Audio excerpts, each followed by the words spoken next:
안녕하십니까. 가천대길병원의 정형외과에서 근무하고 있는 심지한 교수입니다. 올해는 이제 운동으로 되찾는 관절 건강이라는 제목으로 시리즈물로 올해는 메꿔가고 있는데요. 오늘은 두 번째 시간으로 전번에는 이제 운동에 대한 기초적인 지식에 대해서 제가 말씀을 드렸고, 이제 올해는 제가 저희랑 같이 이제 국가 과제를 수행하고 있는 그 공경시 건강운동관리사하고 같이 올해는 그 운동의 포맷에 대해서 쪼끔 얘기를 하려고 그래요. 그래서 저희가 이 비욘디를 보면은 운동을 요렇게 운동을 하면 되겠다라는 거를 이렇게 교과서처럼 만들어 놓으려고 그러거든요. 그래서 잘 쫓아오시면 될 것 같아요. 오늘은 국민체력 100 이라는 "100을 아세요?"라는 제목으로 여러분들하고도 같이 생각을 하려고 그럽니다. 제가 뭐 항상 월요일 날은 이게 외래를 봐 가지고 목소리가 이게 거의 막 약간 쉬어 있어서, 왜냐면 제 환자들이 대부분 어르신들이니까 죄송합니다. 어르신들이니까 목 귀가 잘 안 들리시잖아요. 그러니까 제가 자꾸 목소리를 이렇게 크게 하나 봐요. 그래 가지고 목이 잘 쉬게 되는데, 하여튼 오늘 말씀을 드려 보겠습니다. 이 국민체력 100 이라는 게 뭐냐면은요, 사실은 인제 의사들하고는 잘 모르는 거예요. 자, 의사들은 잘 모르는 것들인데 우리 국민들도 잘 모르는데, 우리 그 문화체육관광부에서 운영하고 있는 이 프로그램인데, 제가 봤을 때는 굉장히 좀 유용하다라는 생각이 들었어요. 그래서 이게 뭐 보건복지부건 무슨 뭐 문화체육관광부건 뭐가 상관이 있겠습니까? 우리가 어 뭐로 가든 뭐 서울로만 가든 가면 되고, 뭐 홍묘든 백묘든 뭐 지만 잡으면 되는 것이지. 그래서 요거를 그 과제를 제가 체육과 선생님들하고 같이 인제 과제를 하다 보다 저도 알게 됐는데, 굉장히 좀 유용한 시스템들이어서 어른들한테 알려 드리고, 우리가 옛날에 잘 기억하실런지 모르겠는데 저희가 초등학교 때 그 국민체조라는 게 있어요. 근데 세상에 뭐 생각해 보면 국민체조 뭐 그거 옛날에 정말 하기 싫은 거 매일 했거든요, 그 학교 가 가지고요. 근데 따지고 보면 그렇게 국민체조 그러면 그 안에 모든 스트레칭이 다 들어 있는 거예요. 우리가 그냥 체조 만들 때 그냥 대충 만드는 것이 아니라 우리 전문가들이 다 같이 모여서 체육과 교수 뭐 누구 의사 뭐 다 모여서 이 운동에는 무슨 효과가 있고 이러 해서 이렇게 하자. 또 재미가 있으려면 요렇게 하고 음악은 어떻게 틀자. 요런 것들을 다 같이 하는 거거든요. 근데 고런 관점에서 보면 고런 운동들이 유용한 것처럼 요 국민체력백도 한번 여러분들이 보시면 나중에 인터넷으로 한번 찾아보시면 좋을 것 같아요. 이게 뭐냐면 그 문화체육관광부 산하의 그 체육진흥공단에서 운영하는 시스템인데 국민체력 100 이에요, 이름이 딱.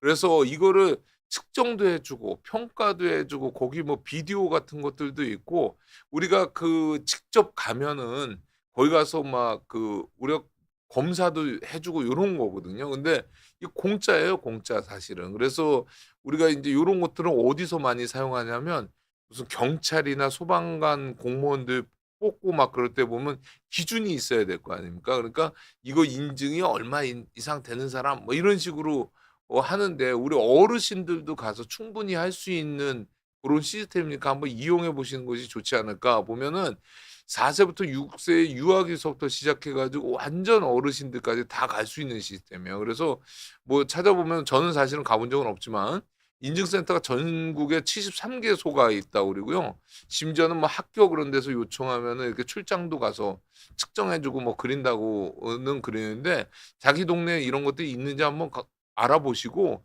심심하시면 우리 3-3-5 모여 가지고 쭉 가시면 아마도 제 생각에는 친절하게 해 주지 않으실까, 그렇게 생각이 듭니다. 그러면 인제 가서 어느 정도 수준이 되면은 막 1 등급, 2 등급, 3 등급 막 이렇게 돼 있거든요. 그래서 그 등급 안에 들면 체력 인증서도 되고, 설령 3 등급이 안 되더라도 우리 참가증 이렇게 이런 것들도 좀 주기도 하고 그러는데, 보통은 뭐 1 등급 받으면 우리가 다 1등 그러면 무조건 좋은 것처럼 느껴지지만, 일단 어르신들한테 부탁하고 싶은 거는 3 등급 안에만 들면은 굉장히 잘하는 편인 거고요.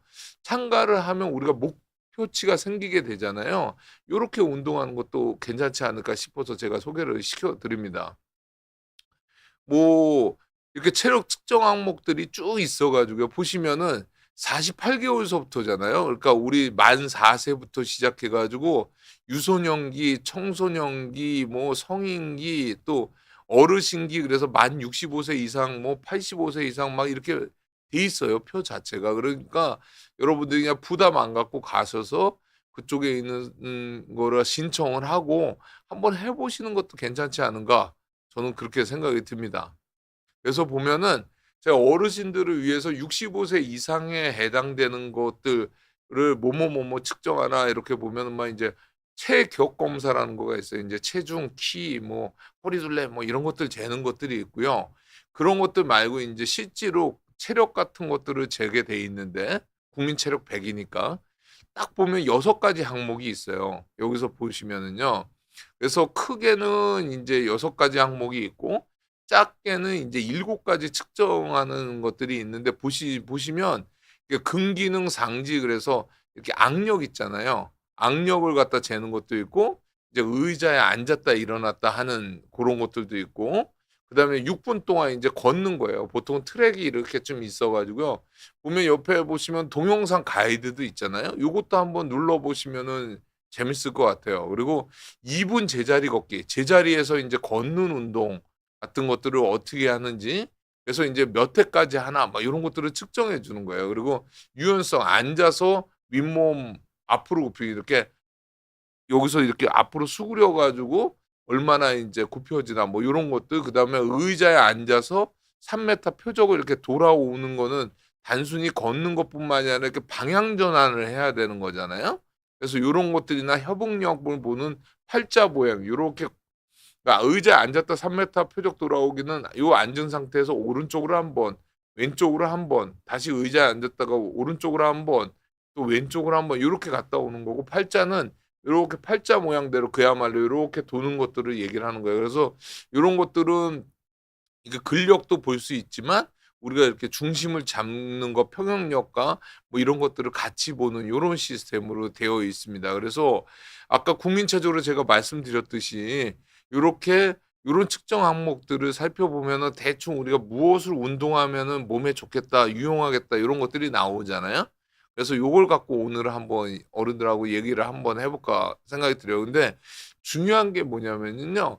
이 7개 항목 중에서 5 개가 하지하고 관련된 문제입니다. 그러니까 결국은 여러분들이 뭐 아까도 보니까 뭐 그 어깨가 아파요 뭐 이렇게도 나오는데 물론 어깨 굉장히 중요하지만 손도 중요하고 이게 나이가 들어서는 이 하지가 얼마나 중요하냐가 굉장히 이 관건인 거예요. 그래서 요 보면 의자 앉았다 일어서기 6분 걷기 2분 제자리 걷기 뭐 의자에 앉았다가 뭐 3 미터 표적 돌아오기 팔자 보행 뭐 이런 것들이 다 관련돼 있고 이제 앞 윗몸 앞으로 구부리기는 인제 유연성인 거죠. 그다음에 상대 악력 우리가 손 이렇게 악력 가는 것들은 인제 유일하게 저거니까 그 상지에 관련된 것들이니까 하여튼 이렇게 하지가 굉장히 좀 중요하다 요런 것들을 좀 아셨으면 좋겠습니다. 그래서 국민체력계에 보면은 요렇게 돼 있어요. 우리가 1 등급도 있고 2 등급도 있고 3 등급도 있고 그다음에 인제 3 등급이 안 되면은 아쉽잖아요. 그죠? 그래서 그러면 참가증도 주고 이런 것 같아요, 제가 봤을 때는. 근데 너무 욕심내지 마시고 처음에는 참가하는 데 의의를 갖고 두 번째는 인제 3 등급을 받으려고 한번 노력을 해 보고 또 2 등급을 받으려고 노력을 해 보고 그러는 거지 사실 1 등급, 2 등급, 3 등급은 그렇게 중요한 문제는 아닌 것 같습니다. 어르신들한테는요. 그래서 보면 요렇게 기준이 있어요. 예를 들어서 2분 동안 제자리 걷기 그러면 65세 이상 남자는 뭐 97 번이 돼야 된다. 거의 100번 가까이 돼야 되는 거죠. 막 제자리에서 이렇게 하는 거가. 그다음에 인제 여자 75세 이상이다 그러면은 한 70회 정도. 그러니까 보통은 그냥 기준을 어떻게 잡으면 되냐면 여자들은 그냥 자기 나이만큼 남자들은 그 70 대를 기준으로 했을 때 고거보다 쪼금 더 그다음에 인제 위로 갈수록 줄어들고 밑으로 갈수록 늘어나고 요렇게 대충 계산하면 되는 것이고 그다음에 뭐 의자에 앉았다 일어나기도 보면은 뭐 남자들 같은 경우는 65 세가 17회 여자들 같은 경우는 75 세가 12회 30초 동안에 어떻게 요 정도로 그냥 대충 생각을 하시면 요런 기준표들이 있어서 요걸 한번 보시는 것도 괜찮을 것 같아요. 오늘 제가 같이 그 할 우리 공경식 선생은 저랑 같이 인제 가천대 길병원에서 국가과제로 연구를 하고 있고요. 건강운동관리사고 비욘디에서도 같이 제가 한번 보여드린 적이 있었는데 지금 울산대학교에서 체육학 박사과정을 하고 있는 공부도 열심히 하시고 우리 또 의료 쪽에도 열심히 일하시는 그런 우리 건강운동관리사 선생님입니다. 그래서 오늘은 이걸 뭐 다 일일이 다 하실 필요는 없을 것 같고요. 오늘 특히 나머지 것들은 여러분들이 그 동영상을 보면서 한번 해 보는 것도 이 사이트 들어가셔서요. 그냥 뭐 네이버나 아니면은 뭐 우리 검색 엔진에다가 국민체력 100 치면 그냥 바로 연결될 수 있게 되어 있거든요. 그래서 글로 들어가서 보시고 오늘은 요 중에서도 제가 되게 중시 여기는 것들 의자에 앉았다 일어서기, 6분 걷기, 의자에 앉았다가 3m 표적 돌아오고 이렇게 평형 감각. 예. 그래서 인제 크게는 하나는 올바로 잘 걷는 방법, 그다음에 인제 방향 전환을 하는 방법, 그다음에 인제 우리가 의자에 앉았다 일어나고 막 그럴 때 제가 바닥은 앉지 말라 그랬습니다. 의자에 앉았다 일어날 때도 보면은 일어나다가 뭐 허리 삐끗했어요, 무릎 삐끗했어요 이러시는 분들 많은데 올바로 일어서는 방법 뭐 요런 것들을 갖다 주로 해서 여러분들이 간단히 할 수 있는 고런 운동들을 오늘 세 가지를 소개를 시켜 드리도록 하겠습니다. 그러면은 저쪽으로 옮겨 가지고요. 저 공영 선생하고 같이 하면서 제가 보여 드리도록 하겠습니다. 그리고 고거가 끝난 다음에 질문하고 제가 답변을 해 드리겠습니다. 그 사이에 궁금한 것들이 있으시면은 여기다가 채팅창에다 올려 주시면은 운동을 저희가 설명을 드리고 그다음에 한 10 분에서 15분 정도 설명 그 질의에 대해서 답변을 드리도록 하겠습니다. 자, 오늘 인제 보여 드릴 것들은 인제 첫 번째는 어떻게 하면 잘 걸을 수 있나, 두 번째는 인제 걷기를 우리가 막 하다 보면 방향 전환 같은 것들을 하잖아요. 그래서 이 방향 전환을 어떻게 해야 될 것인가를 말씀을 드리고, 세 번째는 인제 의자를 갖다 놓고 원래 그 항목에는 30초 동안에 앉았다 일어나기를 몇 번 할 수 있나 이런 거예요. 근데 의자를 갖다 놓고 하면 왜 좋냐면은요. 굉장히 아까도 말씀드렸잖아요. 이런 것들을 만드시는 분들은 그냥 간단히 만드는 것들은 아니라고. 우리가 어른들 요즘은 웨이트 트레이닝 헬스장 같은 데 소위 말해서 가셔서 여러분들이 근력 운동들 많이 하시는 것 같아요. 근데 제가 조심해서 전번에도 말씀을 드렸지만은 열린 사슬 운동, 닫힌 사슬 운동 한번 제가 말씀드렸을 거예요. 그 굉장히 중요한 개념인데 그 닫힌 사슬 운동을 하는 것이 중요한데 그러다 보면 이제 스쿼팅 하라 보면 우리가 미니 스쿼트 45도까지만 해야 되는데 막 스쿼팅 완전히 쪼그려 앉고 이러시다가 또 뒤로 낙상하기도 하고 뭐 이러신 분들이 있어서 의자를 놓고 하면 굉장히 안전하고 그래서 좋은 방법이라고 생각이 들어서 오늘 공영 선생하고 그거를 얘기하도록 하겠습니다. 먼저 걷기에 대해서 좀 공 선생님이 얘기를 같이 해주시고 좀 우리가 따라해 봤으면 좋겠어요. 네, 알겠습니다. 저희가 걷기를 가르칠 때, 그리고 올바르게 걷기 위해서 저는 한 세 가지 정도를 항상 중요하게 생각하는데요. 우선은 무게 중심의 이동입니다. 보통 이제 많은 분들이 걷기를 한다고 하면은 그냥 발을만 이렇게 앞으로 놓고, 이렇게 발만 이렇게 놓고 걸어가시는데 사실은 우리가 걷는 거는 몸에 대한 무게 중심의 이동이라고 생각하시면 되는데요. 그래서 발을 앞으로 놓는다보다는 발이 앞으로 있으면 뒷발로 땅을 밀어내면서 내 몸을 이동시킨다라고 생각하시면 됩니다. 이런 것들이 계속 지속적으로 이동하다 보면은 내가 그게 걸어가는 게 되거든요. 그래서 다리가 앞뒤로 이렇게 놓은 상태에서 내가 앞쪽 다리를 들고 뒤쪽 다리를 밀어내면서 앞쪽 다리가 이렇게 이동하는 겁니다. 그래야 내 무게 중심인 어떤 고관절이 이렇게 이동을 하면서 내가 앞으로 나아갈 수 있는 거예요. 단순하게 걷는다는 게 발만 앞으로 뻗는 게 아니라 뒷다리까지 쓰면서 내 체중을 앞으로 밀어낸다라고 생각하시면 됩니다. 그러면은 네. 우리가 연습을 할 때 네. 우리 이렇게 시소 운동처럼 네. 이 운동을 계속 할 건데 그러면 그거 이렇게 허리를 숙이거나 그러면은 안 되겠네요. 그쵸. 그래서 저희가 바이킹 운동, 시소 운동이라고 부르는데요. 한쪽 다리를 앞으로, 한쪽 다리를 뒤로 한 상태에서 뒤쪽에 체중을 뒀다가 앞쪽으로 체중을 이동하는 운동인데요. 이때 최대한 우리 몸의 체간을 구부려지지 않게 바르게 선 상태에서 이렇게 이동을 해주셔야 올바르게 걷는 연습을 할 수 있는 겁니다. 네, 맞습니다. 어. 그래서 이렇게 춤추는 연습처럼 이렇게 동작을 하고 있긴 해요, 또. 그러면은 우리가 걸을 때 네. 우리 왜 그 아파트 단지나 아니면 공원에 보시면은 우리 캡 이렇게 딱 쓰고 여름 되면은 네. 막 이렇게 걸으시는 분들이 있잖아요. 네네. 그러면은 팔 동작은 어떻게 해야 되나요? 그쵸. 두 번째는 팔 동작인데요. 요즘 많은 분들이 휴대폰도 있고 뭐 여러 가지 사항에 의해서 팔을 움직이지 않고 걸어가는 경우가 굉장히 많습니다. 하지만 우리가 걸어간다는 것들은 상체와 하체의 유기적인 움직임인데 상체가 움직이지 않으면 우리는 균형력도 떨어지고 어떠한 추진력도 낼 수가 없어요. 그렇기 때문에 우리가 걸어갈 때도 팔을 이렇게 앞뒤로 내 어깨가 축이라 생각하고 팔이 바이킹을 탄다 생각하는 처럼 팔을 흔들면서 걸어가줘야 내가 추진력도 날 수 있고 어떤 균형에 대한 것들도 잘 잡을 수 있는 방법입니다. 우리 가끔 보면은 군대에서 제식 훈련하면은 이리는 애들 있거든요. 그쵸, 팔하고 그쵸. 이게 손하고 같이 움직이는 애들. 그러니까 네. 이거가 반대로 움직여야 되는 거죠, 이렇게. 네, 맞습니다. 반대로. 맞습니다. 원래 왼발이 앞으로 나가면 오른팔이 앞에 나가서 이런 식으로 되게 되죠. 이런 식으로, 이런 식으로. 그래서 첫 번째 우리가 무게 중심의 이동과 두 번째 팔의 움직임을 같이 하게 되면 이런 동작들이 되거든요.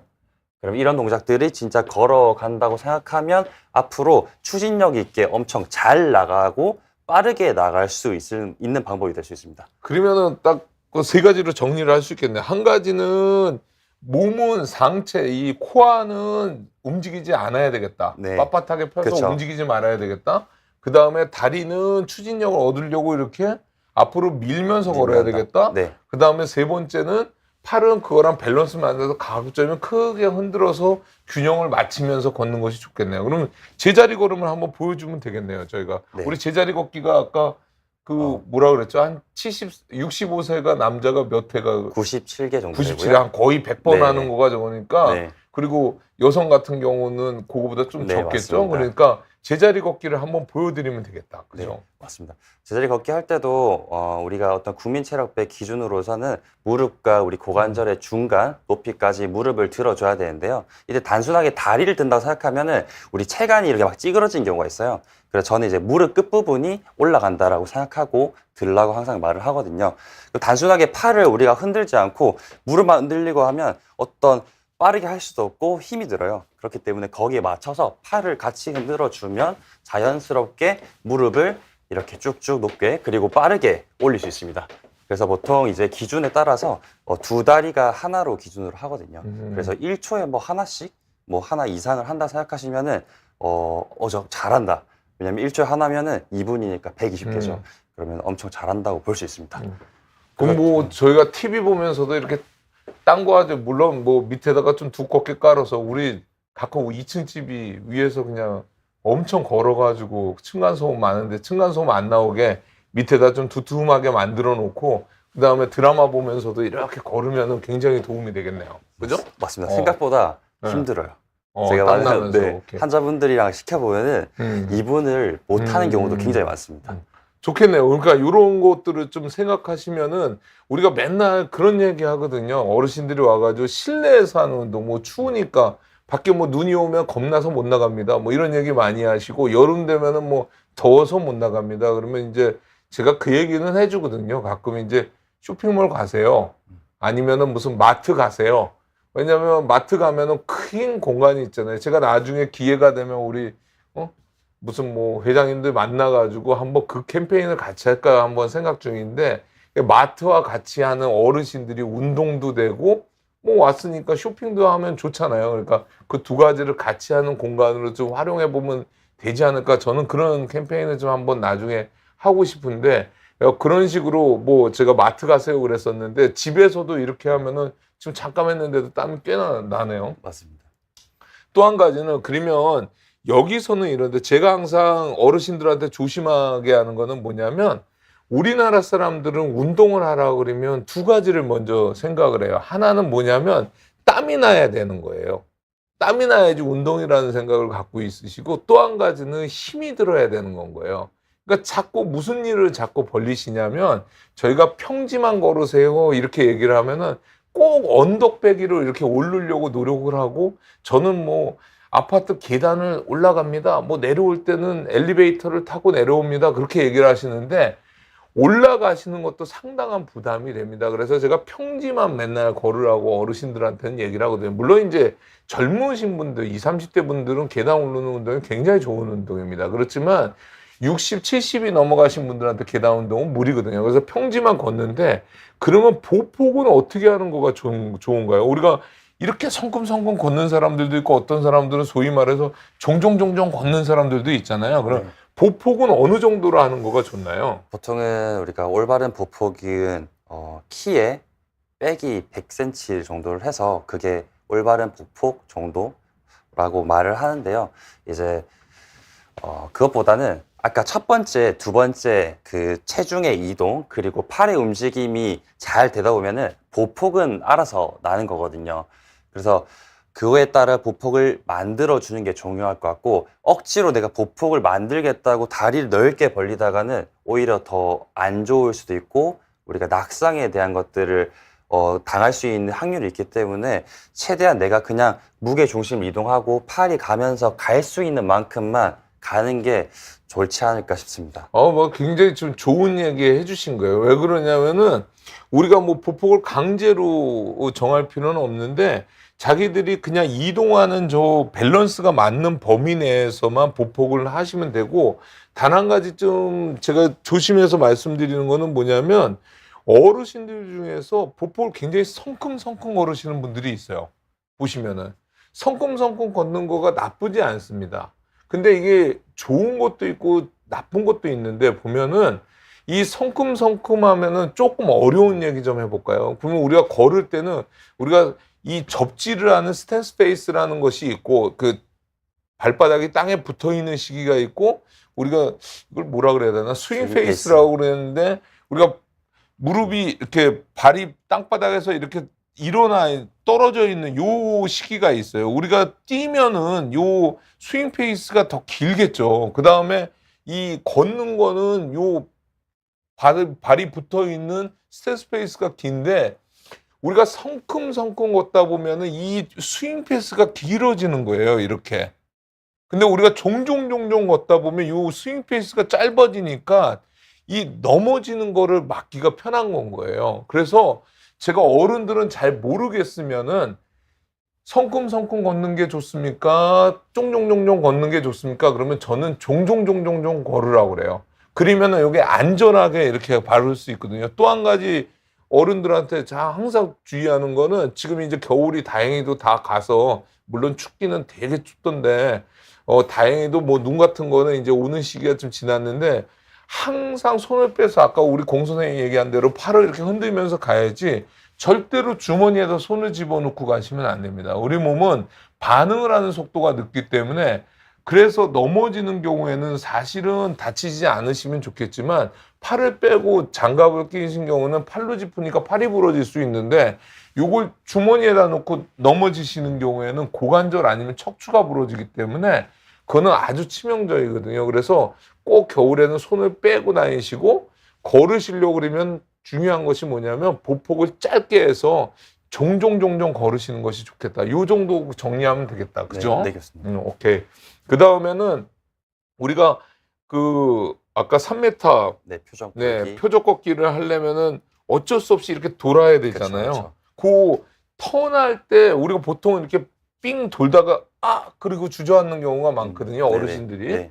그러니까 그거를 턴을 잘하는 방법을 한번 알려주시죠. 네, 알겠습니다. 우리가 이제 3m 표적 돌아오기랑 아니면 팔자 이게 보행 같은 것들이 우리가 계속 방향에 대한 전환을 해야 되는 건데요. 많은 분들이 방향을 전환하려고 하다 보니까 일단 발부터 이제 옮기려고 하시는 분들이 많거든요. 여기 꽃갈 있다 싶으면은 발부터 먼저 보고 이렇게 돌아가시는데 사실은 우리가 방향을 전환할 때는 발이 먼저 가는 게 아니라 우리가 갈 방향으로 시선을 먼저 돌려 주셔야 됩니다. 그래서 내가 만약에 이렇게 갔다가 일로 갈 거야. 그러면 내 몸부터 가는 게 아니라 시선이 먼저 가고 거기에 따라서 내 몸이 돌아간다고 생각하시면 돼요. 그러면은 뭐 옛날에 영화처럼 이렇게 로보캅처럼 이렇게 돌리고선 이렇게 가는 거 맞다는 얘기네요. 그게? 그래서 이렇게 자연스럽게 보는 거죠. 여기서 갑자기 이렇게 돌리는 게 아니라 우리가 가면은 자연스럽게 그 반대 지점을 보면서 이렇게 걸어가 주셔야 자연스럽게 내 몸이 돌아갑니다. 맞아요. 굉장히 좀 중요한 지적을 했는데, 우리가 보면은 제일 요즘에 그 걸을 때 걱정되는 것 중에 하나가, 애들은 말할 것도 없고 애들은 맨날 핸드폰 하고 다니는 것 같고, 어르신들도 이 핸드폰을 보면서 이렇게 걸으시는 분들이 굉장히 많아요. 근데 이거는 굉장히 좀 위험하다고 볼 수 있고, 지금 모든 것들은 이렇게 흐름처럼 몸이 같이 움직여야 되는 거거든요. 그러니까 지금 공 선생님이 얘기하는 게 뭐냐면, 우리가 그냥 이렇게 밑에만 보고, 아니면은 우리가 그냥 이렇게 몸이 먼저 도는 거가 아니라, 우리가 어느 갈 방향을 먼저 쳐다보고 이거에 대한 안정성이 확보된 다음에 무의식 중에 턴을 하게 되면은 우리 몸이 같이 균형으로 이게 반응을 하게 돼 있거든요. 근데 그렇지 않고 우리가 그냥 턴을 하게 되면은 이 몸 균형 자체도 시각과 다른 오감들이 불충분한 상태에서 하기 때문에 무리가 팍 갈 수밖에 없는 거예요. 그래서 제가 맨날 말씀을 드리지만, 무릎에 가장 무리가 가는 거는, 우리가 물론 계단 오르는 것도 있지만 이렇게 비트는 자세 때 항상 문제가 생깁니다. 왜냐하면 우리가 이렇게 공 선생님처럼 훌륭한 몸을 갖고 있는 사람들은 어떤 식으로도 문제 안 해요. 이게 새 바지인 거예요, 새 바지. 근데 저만 해도 50대 중반이니까 금바지가 된 거거든요. 50년 동안 쓴 금바지인데, 저보다 연세가 더 많으신 분들은 60년 쓴 금바지, 70년 쓴 헌바지들이 있잖아요. 이 헌바지들은, 새 바지는 그렇게 옛날에 꼬챙이 같은 데나 걸려야지 찢어지는데, 이 헌바지들은 뭉툭한 데 걸려도 의자에 앉다가도 푹푹 찢어지잖아요. 그러니까 우리가 걷는 운동을 하다가도 푹 하고 찢어지는 경우들이 많이 있는데, 그 중에 안 좋은 자세 중에 하나가 이렇게 턴을 하는 자세입니다. 그래서 급격한 턴들은 가급적이면 피하시는 게 좋겠고, 턴을 하는 경우에는 먼저 이렇게 지하가 확보되고 몸이 먼저 상체가 움직이고 하체가 움직이는 이런 밸런스를 맞추는 거가 중요할 것 같네요. 또 우리 그 국민체력 100에서 내가 되게 좋아하는 항목 중에 하나가 의자에 앉았다, 30초 의자에 앉았다 일어서기거든요. 그게 보면 남자 같은 경우는 65세 이상이 몇 회죠, 그게? 65세이기 때문에 19회인가? 65세는 17회고요. 17회인가? 19회고요. 19회죠. 네, 75세가 14회 정도. 14회 정도. 그러니까 대충 70세 넘어가신 분들은 남자 같은 경우는 한 15번 정도 하면 되고, 뭐 65세 넘어가는데 20번 하면 되겠다. 이 정도면은 아주 잘하는 편인 네, 거고. 그다음에 여성 같은 경우는 16회. 16회. 16회 그리고 12회 그 정도 되니까 65세 정도면은 한 15번 정도 하면 되는 거고, 75세 정도 되면은 그냥 한 12번 정도 대충 하면 된다. 그렇게 대충 감만 잡으시고요. 그 뭐 장애냐 수치는 그러니까 그것도 한번 뭐 의자를 갖고 와서 한번 해볼까요? 지금 보시면 우리가 보통 의자에 앉았다 일어나려면 뭐 아우 그러면서 이렇게 일어나잖아요. 이렇게. 그렇죠. 그러니까 그리고 이제 스쿼팅을 할 때는 우리가 막 이렇게 해가지고 이렇게 하는데, 우리가 올바른 그 앉았다 일어나기 자세를 한번 좀 가르쳐 주셨으면 좋겠어요. 네, 알겠습니다. 우선은 제가 중요하게 생각하는 거는 어떤 무릎에 대한 방향인데요. 뭐 무릎을 바깥으로 벌리냐 뭐냐 이것보다 내 발이 바라보는 방향과 항상 동일한 방향을 봐야 된다고 항상 설명을 하거든요. 왜냐면 아까 교수님이 말씀하셨던 것처럼 발과 무릎의 방향이 다르면 어떻다? 비틀림이 일어나게 됩니다. 지금 이렇게 비틀려지는 상황이 되거든요. 그렇기 때문에 무릎과 발은 항상 같은 방향으로 봐라 이거고요. 우리가 그냥 이렇게 체중을 지금 약간 뒤쪽에 있기 때문에 이 상태에서 일어나려고 하면 일어나지 못해요. 그러면 우리가 어떻게 해야 되냐? 어떻게 하냐? 많은 분들이 다리를 이렇게 뒤로 넣어서 이렇게 일어나시거든요. 그러면 무릎에 대한 부하가 사실 증가할 수도 있는 방법입니다. 옆에서 보면은 더 잘 보일 것 같은데. 네. 이렇게 하고 한번 해볼까요? 네. 그래서 이렇게 했을 때는 일어나기 힘드니까 많은 분들이 발을 이렇게 안쪽으로 뒤로 넣어서 이렇게 일어나시거든요. 그러면 중심이 무릎 쪽으로 많이 실리면서 순간적으로 무릎의 부하가 엄청나게 높아지는 자세가 될 수 있습니다. 그래서 어떻게 하냐면 그냥 우리가 중심이 여기 뒤에 있다. 그러면 약간 가슴, 한마디로 상체를 앞으로 밀면서 엉덩이를 약간 띄우고 그 다음에 엉덩이를 그대로 넣어주시면 그게 끝이에요. 앉을 때도 마찬가지로 엉덩이를 그냥 뒤로 넣고 다시 엉덩이를 띄우고 넣는다. 이런 방법으로 하면 무릎의 부하가 좀 적게 그리고 조금 더 효율적으로 고관절을 사용하면서 일어날 수 있는 방법이 있지 그러면 않을까. 일어나고 앉아 다시 한번 앉아볼까요? 일어나 보시면 천천히 스톱. 천천히 한번 해볼까요? 천천히 스톱. 이 상태가 되면 결국은 지그재그 모양을 만드는 게 더 안전하다는 거죠. 그쵸. 단순하게 이렇게 가는 것보다 약간의 그러니까 우리가 음. 이렇게 우리가 하는 것보다는 네, 요거가 더 안전하니까 네, 약간의 요 자세로 일어나자는 거죠. 맞습니다. 약간의 상체가 숙여진 상태, 그래서 고관절에 대한 구부림이 있는 상태에서 일어나는 게 조금 더 나은 것 같은데, 이러시는 분들이 있어요. 상체를 너무 많이 이렇게 숙여서 이렇게 일어나시는 분들은 사실은 요추에 부담이 많이 갈 수 있으니까 그것보단 그냥 고관절이 약간 구부렸다가 펴지는 각도. 그러면 일단 두 가지를 좀 정리를 할 수 있겠네. 하나는 이제 발 모양이 네, 발을 이렇게 앞으로 하시는 분들도 있고 약간 이렇게 벌리시는 분들도 있는데 네. 보통은 이렇게 너무 벌리는 거는 안 좋겠죠, 그쵸. 당연히. 근데 대충 한 이렇게 돼 있으면 이 무릎이 요 발의 모양을 방향을 갖다 바라볼 수 있게 그렇게 일어나는 것이 좋겠고 네, 일어날 때는 너무 이렇게 일어나지 말고 네. 아까도 말씀드린 상체를 약간 구부린 상태에서 네, 이렇게 네. 일어나는 것이 좋겠네요. 그러면은 네, 네. 우리가 한번 같이 한번 해볼까요? 그럼 30회? 30초? 30초. 네. 자, 좋습니다. 시작. 하나, 하나, 둘, 둘, 셋, 셋, 넷, 넷, 다섯, 여섯, 여섯, 일곱, 여덟, 여덟, 아홉, 열. 그만합시다. 힘드니까. 이게 생각보다는 힘든데, 괜찮은 것 같아요. 그러니까 여러분들도 이렇게 TV 보시다가 제가 봤을 때는 소파는 안 좋아요. 소파는 너무 낮아요. 우리가 그 공부방에서 손주들 공부하는 거 뭐 책상이나 아니면 우리 식탁 의자 있잖아요. 식탁 의자 같은 거 갖다 놓으시고 이렇게 하시면은 조금 좋을 것 같아요. 요거는. 그래서 TV 보시면서 이렇게 하는 것도 괜찮은 방법일 것 같아요. 그래서 이게 너무 무리는 하지 마시고요. 대신에 이게 엉덩이에 뭐가 받쳐 있기 때문에 이 미끄러운 의자를 갖다 놓으시면 큰일 납니다. 네, 그쵸. 이렇게 안 미끄러지는 의자를 갖다 놓으시고 요거를 하시면은 30초 동안 몇 번 하는지는 이게 뭐 신속성하고 이런 근력들을 같이 체크할 수 있는 거고요. 그냥 TV 보면서 하시는 거는 어느 정도 스쿼팅이 돼요. 근데 만약에 관절염이 있으신 분들이 있어요. 관절염이 있으신 분들 같은 경우는 요 높이도 위험해요. 제가 항상 얘기하는 게 우리가 스쿼팅 그리면은 보통은 사람들이 이렇게까지 내려가는 거를 스쿼팅이라고 그래요. 이거는 젊은 애들이 하는 거고요. 50세가 넘어가면 저는 절대로 이 딥 스쿼팅을 하지 말라고 그래요.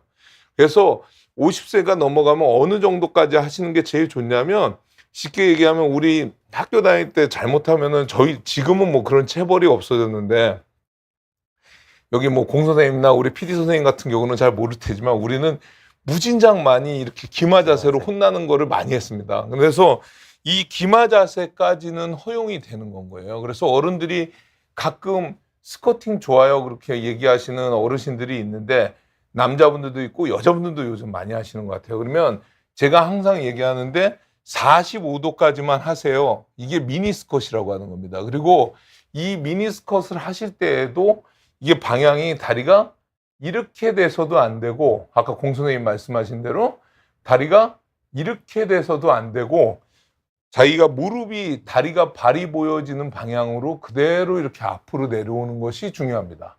그래서 45도까지만 하시는 거고 만약에 저 30초 의자에 앉았다 일어서기도 내가 무릎이 평소에 좀 관절염이 있어서 아픈 사람이다 그러면 여기다 책 같은 거를 좀 높이 올려놔 가지고요. 여기까지만 앉았다 일어나게 그리면 좋으실 것 같아요. 이걸 너무 의자까지는 하실 필요 없고 대신에 뭐 이제 국민체력 100 가면은 이제 그거는 시험 봐야 되는 문제니까 그렇게 하시면 될 것 같아요. 요 정도만 해도 굉장히 좀 도움이 될 것 같은데요. 그죠? 맞습니다. 뭐 또 제가 혹시 지금 공 선생님하고 얘기하다가 뭐 빠뜨린 거 우리가 없나요? 뭐 오늘? 빠뜨린 건 크게 없는 것 같습니다. 네. 그러면 우리 걷기는 아까 우리 크게 3가지 정리했어요. 하나는 뭐냐면 코어는 움직이지 말아야 되겠고, 그죠? 팔은 균형을 잡기 위해서 충분히 움직여야 되겠고, 아까 공 선생님 얘기해 주신 방법대로 이 보폭은 짧게 하면서 체중 이동을 하기 위해서 내가 이렇게 발을 내딛는 것이 아니라 뒷발로 이렇게 밀어주는 듯한 요런 느낌으로 움직이시는 것이 좋겠다라고 얘기를 해 주셨고, 두 번째 이제 방향 전환을 할 때는 항상 시선이 먼저 가서 상체 쪽에서 머리 쪽에서 하체 쪽으로 점점 이렇게 진행이 되는, 상체가 먼저 움직이고 그다음에 이동이 되는 그런 방식으로 턴을 하는 것이 중요하겠고, 그다음에 이제 의자에서 앉았다 일어나기 방법은 크게 두 가지를 조심하셔야 되는데, 하나는 발의 방향대로 무릎의 방향을 놔서 발이 이렇게 꼬이 트위스팅 되면서 비틀어지면서 일어나지 않고 그대로 일어나게 하는 것이 중요하겠고, 그 다음에 일어날 때 허리를 이렇게 펴고 상체를 피는 것이 아니라 이렇게 지그재그 모양을 만들어서 허리에 부담이 없이 일어나는 것이 중요하고, 그렇다고 너무 숙이지는 않고요.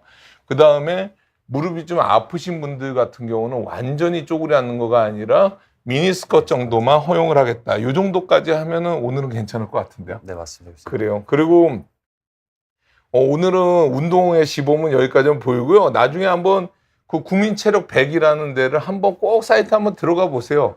꼭 제가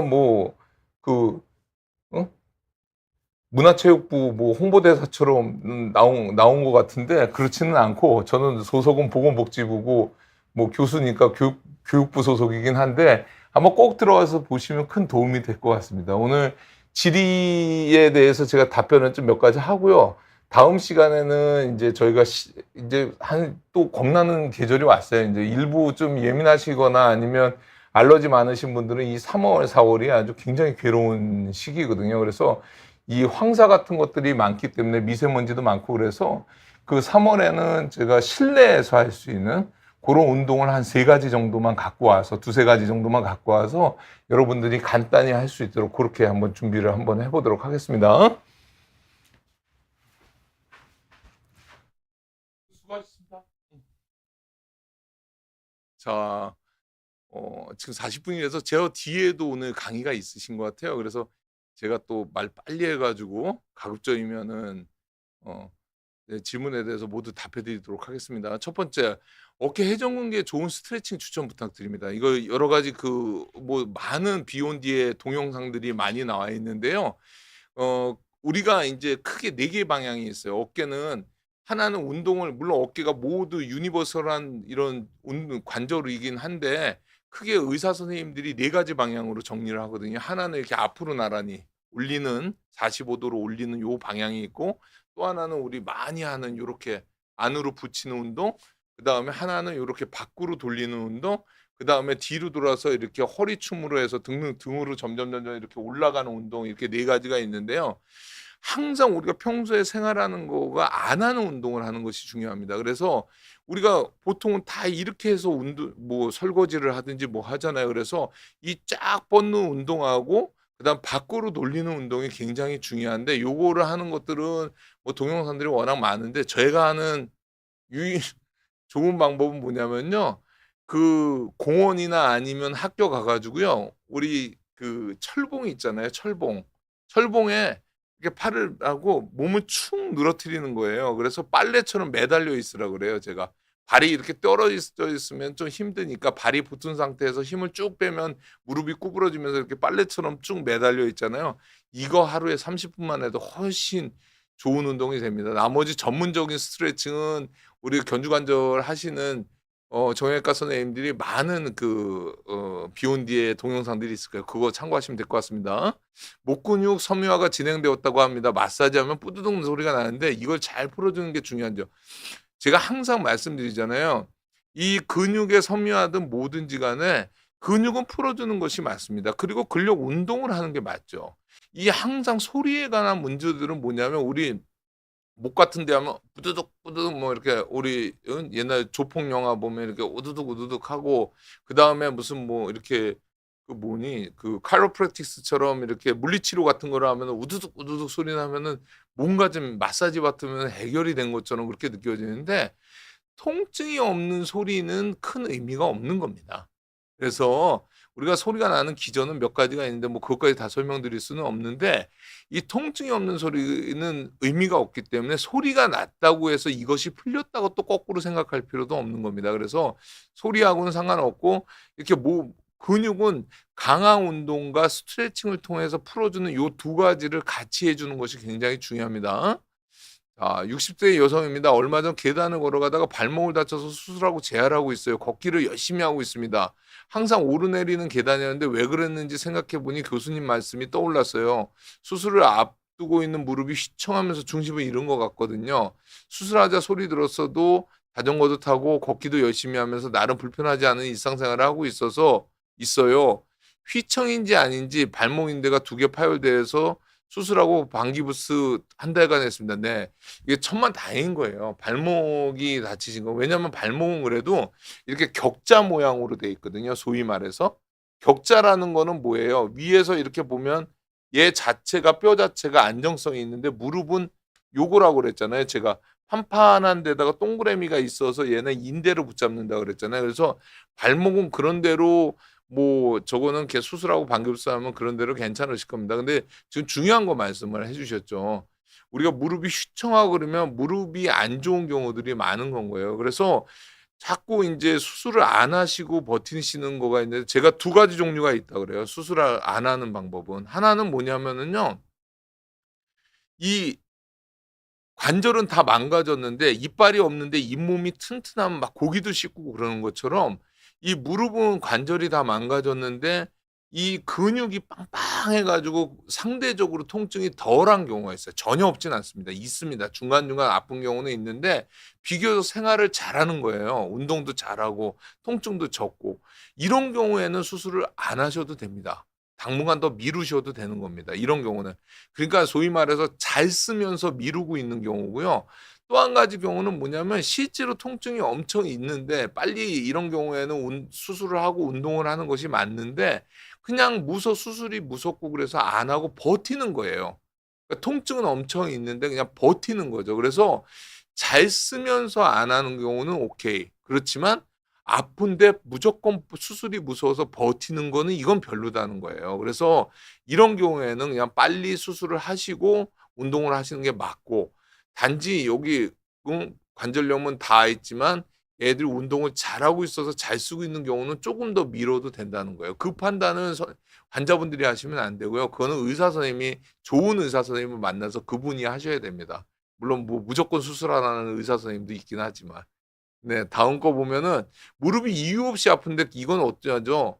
이건 어떻게 하죠? 무조건 일단은 운동을 해보세요. 운동을 해보시고 그럼에도 불구하고 지속적으로 아프시다 그러면 그때는 다른 방법을 찾아야 되는 거지만 그냥 운동을 안 해서 아픈 경우들도 많이 있습니다. 그래서 일단은 먼저 운동을 한번 해보시는데 사람이 계속 아픈 거는 없는 거예요. 그렇게 느껴지는 것이지.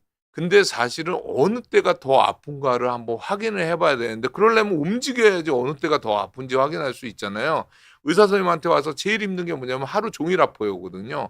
그러니까 그거를 여러분들이 움직일 때 아픈 건지 아니면 운동하고 나서 아픈 건지 아니면 운동하기 전에가 아픈 건지를 얘기를 해주시면 훨씬 더 유리할 것 같습니다.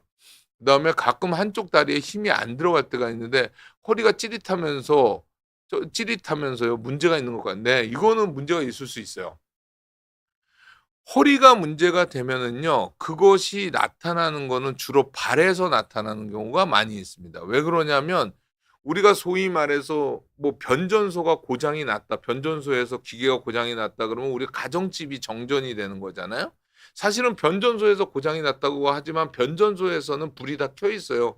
왜냐하면 변전소에서 하는 그 전기는 그 위에서 이렇게 오는 거거든요. 그렇기 때문에 여기서 문제가 돼 있으면은 여기서 오는 거는 괜찮은데 여기서 내려가는 거가 문제가 되는 것처럼 허리가 문제가 있으면 허리가 아픈 경우도 물론 있지만 허리가 아픈 경우보다는 이 발에서 힘이 없는 경우가 신경이 여기서 눌리면 발에서 문제가 되는 경우가 있기 때문에 저거는 한번 의사 선생님을 꼭 만나서 정형외과 선생님 만나서 허리 보시는 특히 선생님 만나서 한번 확인해 보실 필요는 있을 겁니다. 만약에 안 그렇다 그러면 이제 운동을 하시면 되는 거니까요. 엘보우 치료 방법은 뭘까요? 직업상 무거운 거를 많이 들어서요. 뭐 무거운 거를 많이 든다고 해서 이 팔꿈치가 문제되는 것은 아닙니다. 항상 제가 얘기하지만 어떤 상황에서 어떻게 하냐가 중요한 거지 자세도 중요한 것 같고요. 그래서 단순히 인제 치료 방법을 물어보는 거는 너무 어려운 얘기인 것 같고 왜냐하면 뭘 문제를 사지선다역을 줘야지 뭐 여기서 주관식으로 할 수는 없는 거니깐요. 근데 무거운 거를 많이 든다고 해서 무조건 그 팔꿈치가 안 좋은 것은 아닙니다. 그래서 팔꿈치도 마찬가지로 이렇게 비트는 것들 그다음에 이렇게 우리가 소위 말해서 이렇게 비트는 것들이 팔꿈치에 안 좋은 것들인 거예요. 그래서 고거는 한번 내가 무슨 직업을 요렇게 드는 운동을 많이 하는 사람들도 있을 거고 요렇게 들이받쳐서 다니는 사람들 우리 서빙하듯이 그런 경우들도 많이 있기 때문에 고 안에서의 올바른 방법을 찾는 것이 중요할 것 같습니다. 왼쪽 편마비 환자입니다. 퇴원 후에 집에서 할 수 있는 운동 알려주세요. 편마비라는 거는 발이 편마비인지 손이 편마비인지 모르는데 양쪽이 인제 다 마비가 한쪽이 마비가 됐다고 생각되면 그래도 인제 걸을 수 있으시는 분인 거잖아요. 저거는 인제 넘어지지 않고 걷는 것들이 굉장히 중요한 자세인 것 같고 집에서도 결국은 많이 걷는 거랑 균형을 잡는 운동을 많이 하셔야 됩니다, 저런 것들은. 그래서 옆에서 무언가를 잡고 아까 공경진 선생님이 얘기했듯이 이렇게 한 발 한 발 이렇게 지속 운동을 하듯이 이렇게 하는 것들도 굉장히 중요할 것 같고요. 그다음에 편마비 환자들은 항상 두 가지 하나는 근력을 잘하셔야 되고 또 한 가지는 균형 감각을 할 수 있는 운동을 하는 것이 굉장히 중요합니다.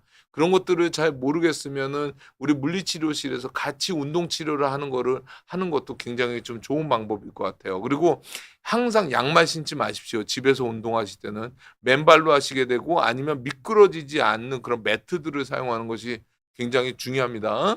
예, 이게 50분이 돼서 그다음 우리 선생님이 강의가 있으셔 가지고요. 나머지는 제가 또 사진 찍어 가지고 가서요. 다음 시간에 제가 답변들을 못해 드린 건 꼭 해 드리겠습니다. 하나네요. 그럼 65세 무릎 관절염이 있는 환자는 미니스컷을 몇 개 정도 하는 게 적당할까요? 요거까지 말씀드릴게요. 이 개수는 정해져 있지 않습니다. 아까 제가 말씀드렸잖아요. 우리 30초 동안에 우리 체력 검사하는 것 자체가 뭐 열 몇 개, 20개 요렇게 되는 거잖아요. 그러니까 정해져 있진 않는데 너무 무리는 하지 마시고요. 하다가 5개를 하다가 쉬었다가 다시 해도 되고 10개를 했다가 쉬었다가 다시 해도 되니까 무리를 안 하는 게 중요하지 몇 개를 하는 거가 중요할 것 같진 않습니다. 그래서 한번 해 보시고요.